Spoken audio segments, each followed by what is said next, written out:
What's up, nerds? We're talking Blade Runner 2049 review, baby! Hit the music.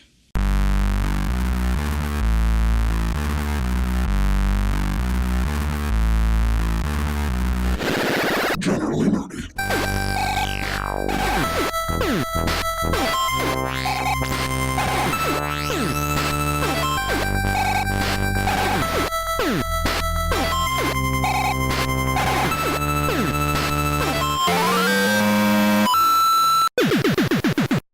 Okay, so I just watched Blade Runner. I know it's been out for a week and I should have done this a long time ago, but I'm an adult. I have bills and things, and yeah. Anyway, so this is the sequel to one of the coolest cyberpunk properties in existence. It's because of this movie I feel like a lot of people even know what cyberpunk is. So it definitely has that going for it. I'm going to say this before we get into too much of anything else. A, spoiler alert, if you haven't seen it, it's been out for a week. Go see it. B, I loved this movie. So anything I might have critical to say about it, take that with a grain of salt because it's a fantastic movie. It's definitely one of my favorite movies that's come out in the last, I don't know, probably 5 years. It's really, really good. And that's due in large part to not only the great cast, because Harrison Ford is a fine actor. He's great. Ryan Gosling, also fantastic actor. So, and in this movie it's probably one of his tour de force acting jobs ever. Like, dude can act. He's fantastic in this movie. So those are our two leads, but probably the best thing about this movie, and there's a lot of great stuff about this movie, but the best thing is Denis Villeneuve. Sorry, I have to see his name. Denis Villeneuve, the director. He also is the guy that directed The Arrival. Also one of the best damn movies to come out in the last decade. So it's got a lot of power behind it. They're saying that opening weekend was not what was expected. As of a couple days ago, it was like $31.5 million. It cost them $150 million to make. As of recording this, I believe worldwide numbers, we're looking at $100 million for opening week. So they've almost made their money back. And I don't know, Hollywood's so weird right now. I don't know if that's going to be enough. I mean, the original didn't do that great in theaters either, and they decided to make a sequel to it. Director Villeneuve has also recently said that he's expecting to do the third movie. So we should be expecting another movie out of this. If it continues to be kind of gradually great, like it seemed, I mean, the movie's great. If it continues to be gradually lucrative, then we will see a sequel to it. I mean, they don't have to make a whole lot more. They just have to make more. All right, so the big thing about this movie, and this is what we're going to talk about as far as the review goes. The big thing about this movie is the discussion that it continues from the first movie of what does it mean to be human. We've talked about this before with Star Wars and droids and Ex Machina and this kind of line that we're playing with artificial intelligence and all of this. At what point does intelligence go from being artificial to actual? And there's a lot in this movie that makes you really consider that. There's the memories that Kay, aka Ryan Gosling, the memories that Kay has been implanted with. Are they implants or are they his? They're leading us to believe that they're implants. I mean, that's pretty obvious that they're implants, but they're implants from another replicant, because Kay is a replicant. And he wanted to be Deckard's son, because Deckard had a son with Rachael. All right, so first off, watch the 3 shorts. They're up on YouTube. Watch the 3 shorts that describe, or that kind of fill in the 30 years between Blade Runner and Blade Runner 2049. There's a lot of content there. Some of that content being Dave Bautista really showing us that he can act and not just be that 2-dimensional character from Guardians of the Galaxy. Like, really can act. Like, hats off. Like, dude, that's great. Well, that's good anyway. So watch those 3 short films. They're really only like 7-8 minutes long, so you're not gonna be out a whole lot of time if you watch the 3 of them. Watch those, but Deckard is Harrison Ford. He is the main character that continues over from the previous movie. And then Ryan Gosling, Deckard is in hiding in old Vegas, apparently the abandoned Vegas. Ryan Gosling is tasked with, in this movie, finding a replicant child. So the replicants, and this is for those that are not familiar, because a lot of people haven't gone out to see this, partially because it's 2.5 hours long, and also partially because it kind of builds on the previous movie. So yeah, you probably should watch the original Blade Runner before you see 2049. If you haven't seen the original, then why are you even calling yourself a nerd? Anyway, so Deckard used to be a Blade Runner. A Blade Runner is basically a police agent who kills replicants that are out of line. I mean, replicants are legal in certain ways, and that's all a convolution that isn't super relevant to the conversation at this point. So Deckard used to be a Blade Runner. He's now in hiding. He went in hiding because he fell in love with a replicant. Now, one of the most ambiguous, pardon my emphasis, one of the most ambiguous points about the first movie is Deckard's humanity. Is Deckard human or replicant? Now, there's a lot of evidence to suggest Deckard is a replicant. There's plenty of YouTube videos about that, so we're not going to really go into them. As far as the first movie is concerned. Now, in this second movie, in 2049, Blade Runners are replicants. So that lends itself to the question of, have Blade Runners always been replicants, and they're just the only ones that are legal on world? Because replicants were supposed to be only a workforce. They were only supposed to be used off-world for mining and terraforming and stuff like that. So any replicants on Earth, effectively, were illegal, and that's why Blade Runners exist, is to take out the illegal replicants. So is Deckard a replicant based on that information? There's also a point in this movie where Jared Leto's character, Neander Wallace, says to Deckard that he was programmed to fall in love with Rachael at a certain point. And then he also, in the next breath, says, if you were programmed. So that's super ambiguous as well. Like, they want us to be having this conversation, so let's have it. What makes a person a real person? Deckard fathered a child. He has memories of a childhood. Whether or not that actually existed is up for debate, because they implant Nexus from Nexus 6 on through 9, which is what Ryan Gosling's replicant line is the Nexus 9.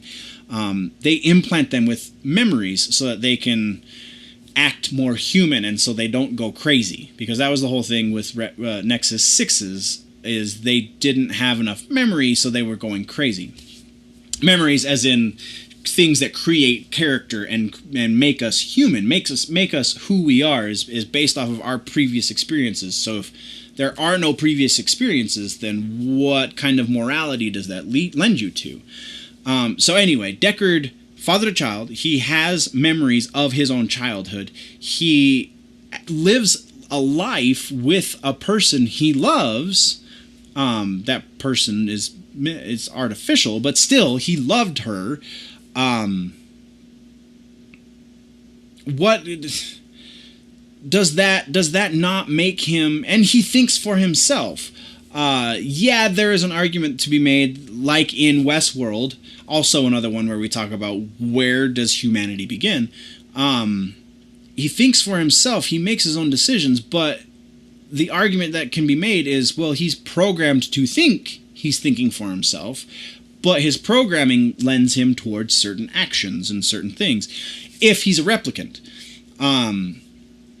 I feel like the most telling point, the most telling line in this movie was Kay asked Deckard when they're sitting having a drink together. Kay looks at Deckard's dog and asks Deckard if he's real, and he says, "I don't know. You ask him." And I think that's also the direction that Villeneuve wants to take us in this movie is. Does it matter if it's an artificially created? It's still living a life and serving a purpose, right?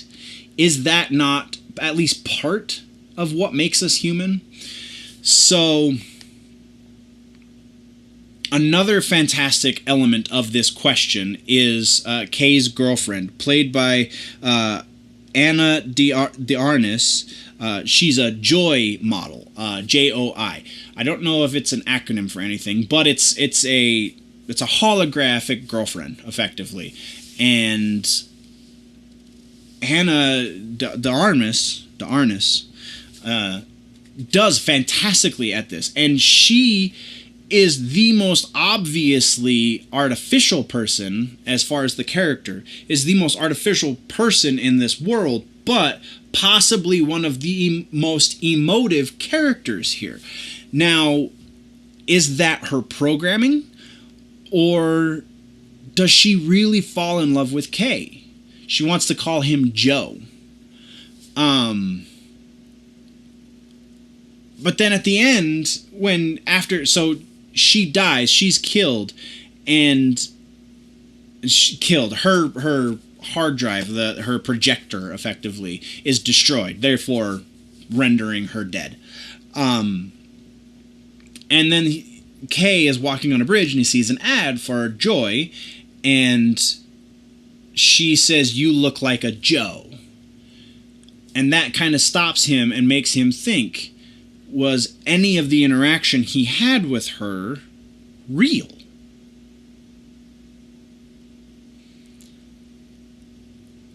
Does programming negate emotion? Just because she's programmed to act a certain way, does that mean that she also is not feeling the emotions behind what would make somebody who doesn't have programming a real person?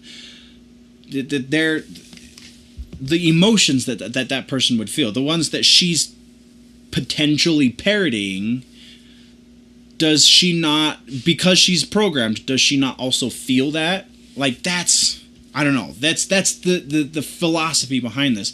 The philosophy of artificial intelligence is, if it resembles actual intelligence enough, does that not make it its own intelligence? Honestly, all right, so my take on artificial intelligence, my take on intelligences, and kind of has become a little bit more crystallized because of Blade Runner 2049, is an intelligence that recognizes itself and can consciously change itself, I feel like is at least the baseline for what an actual intelligence is, what actual intelligence should be defined as. A lot of the NPCs, if you will, in this movie refer to all replicants as skin jobs and tin soldier and whatever. So they want you to think that the people at large generally believe that because they were created instead of born, the replicants, that they can't possibly be real people. If that were so, then the uprising, because there is a replicant uprising, the leader is Freysa. I can't remember the actress's name that plays her. So there is a replicant like outpost, and they are trying to revolutionize how people see replicants, because they all feel and they all have emotion and they all have interactions, and they are separate from where they started. They have evolved. Their mentality has changed. Their thinking has become complex. And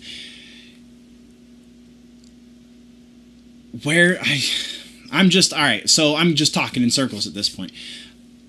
Blade Runner 2049 continues this fantastic cultural conversation. Even nerd, if it is specifically nerd culture, it is still a cultural conversation about the origin of intelligence and the line between artificial and actual intelligence, and where does that exist. If you are into fantastic movies, and there's so much about this movie, technically speaking, it's great. The cinematography is beautiful. So much about this movie is so worth the 2.5 hour time frame that you forget that it's been that long. The last time I was in a movie that was like that was The Dark Knight. Every time I watch The Dark Knight, I don't realize it's over 2 hours long. So you watching this movie, it should play out similarly. I didn't realize that was 2.5 hours. Definitely worth the watch. And if I had to give it a star rating, it would probably be 9 out of 10 stars. There are a couple of minor issues.